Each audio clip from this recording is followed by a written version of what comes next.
ನಮಸ್ಕಾರ ರೈತ ಬಾಂಧವರಲ್ಲಿ ನನ್ನೊಂದು ವಿನಂತಿ. ನೀವು ಹತ್ತಾರು ಟ್ರಕ್ಗಳು ನೋಡಿರ್ತೀರಾ, ಹತ್ತಾರು ಟ್ರೈಲರ್ಗಳು ನೋಡಿರ್ತೀರಾ. ಟ್ರೈಲರ್ ಹೇಗೆ ಅನ್ನೋದು ನಿಮಗೆ ಗೊತ್ತು. ಆದರೆ ಬನ್ನಿ, ನಾನು ಒಂದು ಹೊಸ ಪ್ರಾಜೆಕ್ಟ್ ನಿಮಗೆ ಇಂಟ್ರೊಡ್ಯೂಸ್ ಮಾಡಕ್ ಹೋಗ್ತಾ ಇದ್ದೀನಿ. ಬನ್ನಿ, ಯಾಕೆ ಅಂದ್ರೆ ರೈತರಿಗೆ ಅನುಕೂಲ ಆಗೋ ರೀತಿಯಲ್ಲಿ ಒಂದು ಟ್ರಾಕ್ಟರ್ ಟ್ರೈಲರ್ ನ ತಯಾರು ಮಾಡಿ ಅವರಿಗೆ ಕೊಡಬೇಕು ಅಂತ ನಮ್ಮ ಒಂದು ಉದ್ದೇಶ ಇತ್ತು. ಅದಕ್ಕೋಸ್ಕರ ಒಂದು ಮಾಡಿದ್ದೀನಿ. ಅದ್ರ ಬಗ್ಗೆ ಸ್ವಲ್ಪ ನಿಮಗೆ ಡೀಟೇಲ್ ಹೇಳ್ತೀನಿ. ಬನ್ನಿ ನೋಡಿ, ಇದು ಒಂದು ಡಿಸೈನ್. ನಾನು ನೋಡೋದಕ್ಕೆ ಜನಗಳಿಗೆ ಚೆನ್ನಾಗೂ ಕಾಣುತ್ತೆ. ಆದ್ರೂ ಲೇಬರ್ಗಳು ಹತ್ತಕ್ಕೋಸ್ಕರ ಸ್ವಲ್ಪ ಆ ಕಡೆ ಈ ಕಡೆಯಿಂದ ಹತ್ತಕ್ಕೆ ತೊಂದರೆ ಆಗುತ್ತೆ ಅನ್ನೋ ಒಂದು ಉದ್ದೇಶಕ್ಕೋಸ್ಕರ ಇಲ್ಲಿಗೆ ಒಂದು ಏಣಿ ಕೊಟ್ಟು ಆ ಏಣಿಗೆ ತಕ್ಕಂತೆ ಒಂದು ಡಿಸೈನ್ ಮಾಡಿ ಅದನ್ನ ಒಂದು ಒಳ್ಳೆ ರೂಪದಲ್ಲಿ ನಾವು ಕೊಟ್ಟಿದೀವಿ. ಆಮೇಲೆ ಈ ಟೂಲ್ ಬಾಕ್ಸ್ ನ ಸಹಜವಾಗಿ ನೀವು ನೋಡಿರೋ ಟ್ರೈಲರ್ಗಳಲ್ಲೆಲ್ಲ ಸೈಡ್ ನಲ್ಲಿ ಚರ್ಚಿಗೆಲ್ಲ ಹಾಕಿರ್ತಾರೆ. ಅದು ಸ್ವಲ್ಪ ದಿವಸಕ್ಕೆ ಉದುರು ಹೋಗೋದು, ಬರೇ ಒಂದು ತಗಡಿರೋದು ಆ ತರ ಇರುತ್ತೆ. ಅದನ್ನೆಲ್ಲ ನೋಡ್ಕೊಂಡು ನಾನು ಇದನ್ನ ಯಾವುದೇ ರೀತಿಯಿಂದ ತೊಂದರೆ ಆಗಬಾರ್ದು ಅಂತ ಹೇಳಿ ನೋಡಿ, ಒಂದ್ ನಿಮಿಷ ತೋರಿಸ್ತಾ ಇದ್ದೀನಿ. ಇದರಲ್ಲಿ ಜಾಕು, ಲಿವರು, ಸ್ಪಾನರು, ಅದರಲ್ಲಿ ಏನೇನು ನಿಮಗೆ ಅನುಕೂಲಕರವಾಗುವಂತ ವಸ್ತುಗಳು ಏನಿದಾವೆ ಎಲ್ಲ ಇದರಲ್ಲಿ ಇಟ್ಟು ಒಂದು ಟೂಲ್ ಬಾಕ್ಸ್ ನ ತಯಾರು ಮಾಡಿ ಇದಕ್ಕೆ ಹಾಕಿದೆ. ಇದು ನಿಮ್ಮ ರೈತರಿಗೋಸ್ಕರ ಅನುಕೂಲಕ್ಕೋಸ್ಕರ ಮಾಡಿರುವಂತದ್ದು. ಆಮೇಲೆ ಇನ್ನು ಒಂದ್ ನಿಮಿಷ ಇಲ್ಲಿ ಬನ್ನಿ. ಇಲ್ಲಿ ಇದು ನೋಡಿ, ಇದು ಸ್ಟೀಲ್ ರಿಂಗ್. ಇದು EN9 ಅಂತ ಮೆಟಲ್. ಇದು ಬೂಮ್ ಕಂಪನಿ. ಇದು ಒಳ್ಳೆ ಪ್ರಾಡಕ್ಟ್. ಯಾಕಂದ್ರೆ ಟ್ರೈಲರ್ ಅಲ್ಲಿ ಸಾಮಾನ್ಯವಾಗಿ ನಿಮಗೆ ಗೊತ್ತಿರೋ ತರ ಇದು ಇಂಪಾರ್ಟೆಂಟ್. ಇದು ಯಾಕಂದ್ರೆ 4 ಜನ ಜೀವ ಇರುತ್ತೆ ಇದರಲ್ಲಿ ಟ್ರೈಲರ್ ನಲ್ಲಿ. ಅವಾಗ ರಿಂಗು ಇಂಪಾರ್ಟೆಂಟ್, ಬಹಳ ಒಳ್ಳೆ ಕ್ವಾಲಿಟಿ ಹಾಕ್ಬೇಕಾಗುತ್ತೆ. ಅದಕ್ಕೋಸ್ಕರ ನಾನು ಇದನ್ನ ಸ್ಟೀಲ್ ಪ್ರಾಡಕ್ಟ್ ನೇ ಹಾಕಿದೀನಿ. ಆಮೇಲೆ ಇನ್ನು ತೋರಿಸ್ತೀನಿ. ಇದು ನಿಮ್ಗೆಲ್ಲ ಗೊತ್ತಿರೋ ಇದು ಸೈಡ್ ಡೋರ್.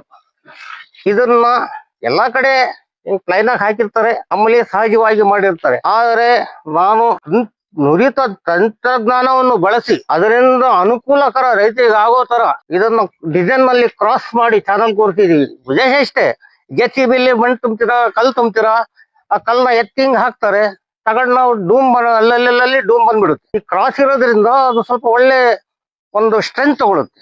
ಇದನ್ನ ನಿಮಗೆ ಡೋರ್ ಯಾವುದೇ ಕಾರಣಕ್ಕೂ ಬೆಂಡ್ ಆಗಕ್ಕೆ ಕೊಡೋದಿಲ್ಲ. ಆ ಒಂದು ತಂತ್ರಜ್ಞಾನವನ್ನು ಬಳಸಿ ನಾವು ಇದನ್ನ ಡೋರ್ಗಳನ್ನ ಮಾಡಿದ್ವಿ. ಆಮೇಲೆ ಇವು ಪದೇ ಹ್ಯಾಂಡ್ಗಳು ಮುರಿಯೋದು ಆ ತರ ಆಗುತ್ತೆ ನೋಡಿ. ಅದೆಲ್ಲ ಪೂರಾ ಹೆವಿ ಹ್ಯಾಂಡ್ಗಳು ಎಲ್ಲ ಮಾಡಿದ್ವಿ. ಒಂದು ನಿಮಿಷ ನೋಡಿ, ಇಲ್ಲೇ ತೋರಿಸ್ತಾ ಇದ್ದೀನಿ ನಿಮಗೆ ನೋಡಿ. ಇದೆಲ್ಲ ಸ್ಟೀಲ್ ಮೆಟಲ್. ಇದು ಯಾವತ್ತಿದ್ರು ಬರೀ ನೀವು ಆಕ್ಷನ್ ಮಾಡ್ಬೇಕು. ಇದು ಎಲ್ಲ ಪೂರಾ ಸ್ಟೀಲ್ ಇದು. ಇದನ್ನು ಸಹ ಒಂದು ತಂತ್ರಜ್ಞಾನವನ್ನು ಬಳಸಿ ಮಾಡಿದ್ವಿ. ಇನ್ನೂ ತೋರಿಸ್ತೀನಿ ಬನ್ನಿ. ಇದು ಬಂದು ಚಾರ್ಸಿ 6 ಇಂಚ್ ನಲ್ಲಿ ಮಾಡ್ತಾರೆ. 6 ಇಂಚ್ ನಲ್ಲಿ ಕೆಲವೊಂದು ಸಂದರ್ಭಿಕ ಲೋಡ್ ಜಾಸ್ತಿ ಆದಾಗ ಇಲ್ಲಿ ಜಾಕ್ ಬೆಟ್ಟಿಂಗ್ ಹತ್ರ ಬೆಂಡ್ ಆಗೋದು, ಕಟ್ ಆಗೋದು, ಹಲವಾರು ಸಮಸ್ಯೆಗಳು ನಿಮಗೆ ಕೊಡುತ್ತೆ. ಆದರೆ ನಾನು ಇದನ್ನ 8 ಇಂಚಿನ ಚಾರ್ಸಿ ಮಾಡಿ ಅದು ಒಳ್ಳೆ ತಂತ್ರಜ್ಞಾನವನ್ನು ಬಳಸಿ ಒಂದು ಆರಂ ಟೈಪ್ ಜಾಕ್ ಅನ್ನ ಮಾಡಿ ಇದನ್ನ ನಿಮಗೆ ಕೊಟ್ಟಿದ್ದೀನಿ. ಆಮೇಲೆ ಇದನ್ನೆಲ್ಲ ಪ್ರತಿಯೊಂದು ಸ್ಟೀಲ್ ನ ಬೈದಾಗ ಅಂದ್ರೆ ಟಾಟಾ ಮೆಟೀರಿಯಲ್ ಉಪಯೋಗಿಸಿದೀವಿ. ಆಮೇಲೆ ಮತ್ತೆ ಏನು ಬೇರೆ ತೋರಿಸ್ತೀನಿ ಬನ್ನಿ. ನೋಡಿ, ಟ್ರಕ್ಟಿಗೆ ಸಹಜವಾಗಿ ಎಲ್ಲಾ ಸಾಮಾನ್ಯವಾಗಿ ಟ್ರೈಲರ್ ಮಾಡುವಂತವರೆಲ್ಲ ಇದನ್ನ ಬ್ಲೇಡ್ ಸೆಟ್ ನ ಹಾಕ್ತಾರೆ. ಇದನ್ನ ಅವ್ರೇನ್ ಮಾಡ್ತಾರೆ, ಹಳೆ ಬ್ಲೇಡ್ ನ ತಗೊಂಡು ಕಟ್ ಮಾಡಿ ಒಂದು ಜಾಯಿಂಟ್ ಜೋಡಿಸಿ ಬ್ಲೇಡ್ ಅಂತ ಮಾಡಿರ್ತಾರೆ. ನಾವು ಈ ನಿಮ್ಮ ಟ್ರೈಲರಿಗೆ ಒಂದು ರೈತರಿಗೆ ಏನು ತೊಂದರೆ ಆಗಬಾರ್ದು, ಕಟ್ ಆಗೋದು, ಇನ್ನೊಂದಾಗ್ರಿ ಅದೇ ತರ ಎಷ್ಟೇ ಲೋಡ್ ತುಂಬಿದ್ರೆ ಏನು ಆಗ್ಬಾರ್ದು ಅನ್ನೋ ಒಂದು ಉದ್ದೇಶಕ್ಕೋಸ್ಕರ ಕೆಳಗಡೆ ಬ್ಲೇಡ್ ಇಂದ ಹಿಡಿದು ಮೇಲ್ಗಡೆ ಬ್ಲೇಡ್ ತನಕನು ಅಪ್ ಟು ಹೆಲ್ಪರ್ ಬ್ಲೇಡ್ ತನಕನು ಹೊಸ ಬ್ಲೇಡ್ ನ ಉಪಯೋಗಿಸಿ ನಾವು ಮಾಡಿದ್ವಿ. ಸ್ವಲ್ಪ ರೇಟ್ ಹಿಂದೆ ಮುಂದೆ ಆಗ್ಬೋದು. ಅದಕ್ಕೋಸ್ಕರ ನಿಮಗೋಸ್ಕರವಾಗಿ ನಾವು ಒಳ್ಳೆ ಕ್ವಾಲಿಟಿ ಹಾಕಿದಾಗ ಒಂದು ರೇಟ್ ಇಟ್ಟಿರ್ತೀವಿ.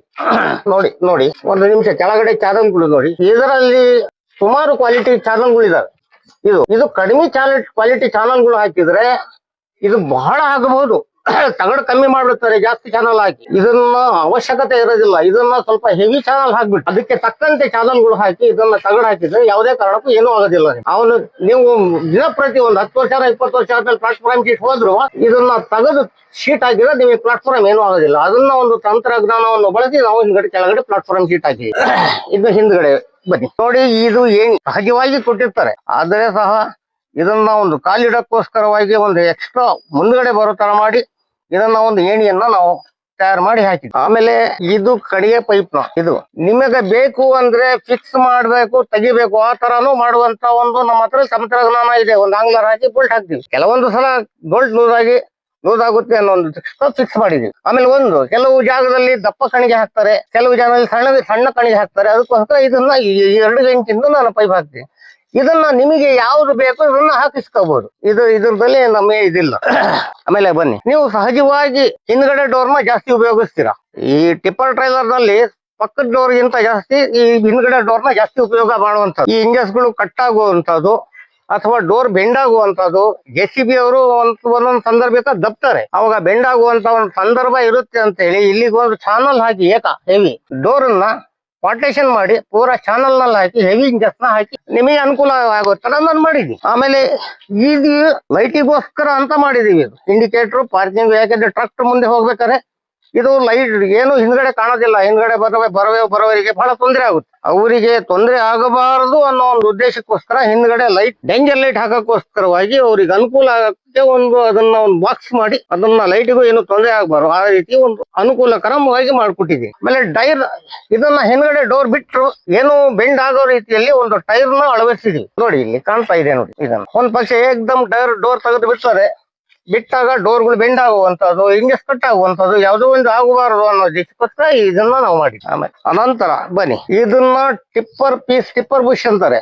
1 ಇಂಚ್ ಪಿನ್ ಹಾಕಿರ್ತಾರೆ, ಒಂದ್ ಸ್ವಲ್ಪ ದಿವಸಕ್ಕೆ ಇದು ಲೂಸ್ ಆಗುವಂತದ್ದು, ಅಲ್ಲಾಡಿ ಇದನ್ನೆಲ್ಲ ಇಲ್ಲಿ ಬೆಂಡ್ ಆಗುವಂತದ್ದು ಎಲ್ಲ ಆಗುವಂತ ಸಂಭವ ಇದೆ. ನೋಡಿ ಇದನ್ನ ನಾವು ಸ್ವಲ್ಪ ಹೆವಿ ಪಿನ್ ಹಾಕಿ, ಸ್ಟೀಲ್ ಪಿನ್ ಹಾಕಿ, ಹೆವಿ ಬುಷ್ ಹಾಕಿ, ನೋಡಿ ಎಷ್ಟು ದಪ್ಪ ಇದೆ ಬುಷ್, 1 ಇಂಚ್ ಕೆಳಗಡೆ 1 ಇಂಚ್ ನೋಡಿ ನೋಡಿ ಈ ಪಿನ್ ನೋಡಿ 1 ಇಂಚ್ ನೋಡಿ. ಅದನ್ನು ಯಾವುದೇ ರೀತಿ ಇದ್ದ ಟ್ರೈಲರ್ ಯಾವ ಕಾರಣಕ್ಕೂ ಹಿಂದ್ಗಡೆ ಬುಷ್ ಜಲ್ದಿ ಸವಿಯಬಾರದು, ನಿಮಗೆ ತೊಂದರೆ ಕೊಡಬಾರದು, ಎಷ್ಟೇ ನೀವು ಲೋಡ್ ತುಂಬಲಿ ಏನು ಆಗಬಾರ್ದು ಅನ್ನೋ ಉದ್ದೇಶಕ್ಕೋಸ್ಕರ ಇದೊಂದು ತಂತ್ರಜ್ಞಾನವನ್ನು ಬಳಸಿ ಇದನ್ನು ಒಂದು ಸಹ ಮಾಡಿದ್ವಿ. ಪ್ರತಿಯೊಂದು ಈ ಟ್ರೈಲರ್ ನಲ್ಲಿ ಪ್ರತಿಯೊಂದು ವಸ್ತು ಒಂದು ತಂತ್ರಜ್ಞಾನದಿಂದ ನಿಮಗೆ ಅನುಕೂಲ ಆಗೋ ರೀತಿಯಲ್ಲಿ ನಾವು ಇಲ್ಲಿವರೆಗೂ ಯಾವ ಟ್ರೈಲರ್ ನಲ್ಲಿ ಏನೇನ್ ಕಂಪ್ಲೇಂಟ್ ಬರ್ತವೆ ಅನ್ನೋದನ್ನ ಇಲ್ಲಿ ನೋಡ್ಕೊಂಡು ಬೇರೆ ಕಡೆಯಿಂದೆಲ್ಲ ಮಾಡ್ಕೊಂಡ್ ಬಂದಿರ್ತಾರಲ್ಲ, ಅವು ಯಾವ ರೀತಿ ಕಂಪ್ಲೇಂಟ್ ಬರ್ತವೆ ಅದನ್ನೆಲ್ಲ ನೋಡಿ ಅದನ್ನೆಲ್ಲ ದುರಸ್ತಿ ಮಾಡಿ ಈ ಟ್ರೈಲರ್ನ ರೈತರಿಗೋಸ್ಕರವಾಗಿ ತಯಾರು ಮಾಡಿಸಿ. ಬನ್ನಿ ನಮ್ಮ ಒಂದು ಕಂಪನಿಗೆ ನೋಡಿ, ನೀವು ತಯಾರು ಮಾಡೋಕ್ಕಿಂತ ಮುಂಚೆ ಕಬ್ಬಿಣ ನೋಡಿ, ಟ್ರೈಲರ್ ನೋಡಿ, ಲಕ್ಷಗಟ್ಲೆ ಪದೇ ದುಡ್ಡು ಹಾಕೋದಿಲ್ಲ, ಒಂದ್ಸತಿ ಹಾಕುವಂತದ್ದು. ಬನ್ನಿ, ನಿಮಗೆ ಅನುಕೂಲಕರವಾಗಿ ನೀವು ಮಾಡಿಸ್ಕೊಂಡು ಹೋಗಬೇಕು ಅಂತ ನಿಮ್ಮಲ್ಲಿ ನನ್ನ ಒಂದು ವಿನಂತಿ. ರೈತರೇ ನಮ್ಮ ಉಸಿರು, ರೈತರೇ ಅಲ್ಲ ನಮಗೆ, ಅದಕ್ಕೋಸ್ಕರವಾಗಿ ರೈತರಿಗೆ ಅನುಕೂಲ ಆಗೋ ತರ ನಾವು ಮಾಡಿ ಸತಿ ಟ್ರೈಲರ್ ನ ನಿಮಗೆ ಎತ್ತಿ ಕೆಳಗಡೆ ಆರಾಮ್ ಸಿಸ್ಟಮ್ ನ ನಿಮಗೆ ಒಂದ್ಸತಿ ನಾನು ತೋರ್ಸಕ್ ಇಷ್ಟಪಡ್ತೀನಿ. ಬನ್ನಿ ನೋಡೋದು, ಎತ್ತಿ ಒಂದು ಟ್ರಾಕ್ಟರ್ ಎಲ್ಲ ನೋಡಿ, ಬರೀ 5 ಲಿಂಗ್, ಜಾಸ್ತಿ ಎಕ್ಸ್ಪೇಟು ತಗೋದಿಲ್ಲ, ಬರೀ 5 ಲಿಂಗ್ ನಲ್ಲಿ ಯಾವ ರೀತಿ ಎತ್ತುತ್ತೆ ನೋಡಿ. ನೋಡಿ ಬರೀ 5 ಲಿಂಗ್, ಇದು ಆಕ್ಸಿಲೇಟರ್ ನೀವು ಕೊಟ್ಟಿಲ್ಲ, ಬರೀ 5 ಲಿಂಗ್ ನೋಡಿ, ಎಷ್ಟು ಸುತ್ತರವಾಗಿ ಯಾವುದೇ ರೀತಿಯಿಂದ ತೊಂದರೆ ಇಲ್ಲದೆ ಯಾವ ರೀತಿ ಎತ್ತುತ್ತಾ ಇದೆ ನೋಡಿ, ನೀವೇ ನೋಡಿ. ಹೌದಾ, ಎತ್ರಿ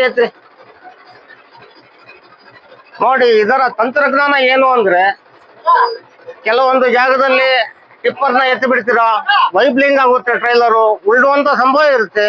ಅದಾಗಬಾರ್ದು. ಒಂದು ಜಾಗಕ್ಕೂ 1.5 ಜಾಗ ಎತ್ತೋದ್ರೊಳಗೆ ಪೂರಾ ಲೋಡ್ ಅನ್ಲೋಡ್ ಆಗ್ಬೇಕು ಅನ್ನೋ ಒಂದು ಉದ್ದೇಶಕ್ಕೋಸ್ಕರ ಇದನ್ನ ಒಂದು ತಂತ್ರಜ್ಞಾನವನ್ನು ಮಾಡಿ ಆರಾಮ್ ಜಾಗ ಕಟ್ತಾರೆ. ಇದಕ್ಕೆ ಈ ತರ ಆರಾಮನ್ನು ನಾವು ಮಾಡಿದ್ವಿ ನೋಡಿ. ಅದಕ್ಕೂ ಒಳ್ಳೆ ಕ್ವಾಲಿಟಿ ಮೆಟೀರಿಯಲ್ ಹಾಕಿ ಅದಕ್ಕೆ ಬಾಕ್ಸ್ ಮಾಡಿ ನೋಡಿ. ಇದನ್ನ ನೋಡಿ, ಕೆಳಗಡೆ ಎಲ್ಲ ಹೆವಿ ಚಾನಲ್ ಹಾಕಿ ನಿಮಗೆ ನಮ್ಮ ರೈತ ಬಾಂಧವರಿಗೆ ಅನುಕೂಲ ಆಗೋ ತರ ಇದನ್ನೂ ಸಹ ಮಾಡಿದೀವಿ, ಯಾವುದೇ ರೀತಿಯಿಂದ ತೊಂದರೆ ಆಗಬಾರದು ಅಂತೇಳಿ. ನೋಡಿ ಪೂರ ಎತ್ತಿ ಪೂರ ಎತ್ತಿ, ರೈತರು ನೋಡ್ತಾ ಇದ್ದಾರೆ, ಎತ್ತಿ ಲಕ್ಷಗಟ್ಲೆ ರೈತರು ಹೋಗಿ ಎಲ್ಲೋ ಒಬ್ಬ ಲೋಕಲ್ ನಲ್ಲಿ ಮಾಡಿಸ್ತಾ ತೊಂದರೆಯಾಗಿ ಇಡ್ತಾ ಇರ್ತಾರೆ ಅಂತ ಮಾಡಿದೀವಿ. ನೀವು ಎತ್ತಿ ತೋರಿಸಿ, ಬನ್ನಿ ಇದು ತೋರಿಸಿ, ಪ್ರತಿಯೊಂದು ಇಡಿ. ಇದು ನೋಡಿ ಸರ್, ಇದು ನೋಡಿ, ಇದು ಹಿಂದ್ಗಡೆ ಪಿನ್ ನೋಡಿ ಒಂದ್ಸತಿ ನೋಡಿ. ಇಷ್ಟೇ ಎತ್ತಿರೋದು, ಇದು ಇಷ್ಟಕ್ಕೊಂದು ಎತ್ತೋದು ಬೇಕಿಲ್ಲ, ಒಂದು ಜಾಕ್ ಎತ್ತಿದ್ರೆ ಸಾಕು, ಪೂರ ಅಪ್ಲೋಡ್ ಆಗುತ್ತೆ. ಇನ್ನು ನೋಡಿ ಎಲ್ಲಿವರು ಇನ್ನೊಂದು ಸ್ವಲ್ಪ ಎತ್ತಿ, ಎಲ್ಲಿವರು ಎಷ್ಟು ಈ ಆಂಗಲ್ ಎಷ್ಟಿದೆ ನೋಡಿ.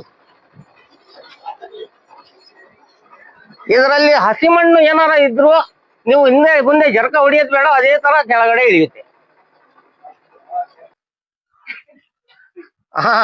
ಇಷ್ಟೊತ್ತಂಗ ನಿಮಗೆ ಟ್ರೈಲರ್ ಬಗ್ಗೆ ಆಗ್ಲಿ ಅಥವಾ ಅದರ ತಂತ್ರಜ್ಞಾನ ಬಗ್ಗೆ ಆಗ್ಲಿ ನಿಮಗೆ ತೋರಿಸಿದೀನಿ.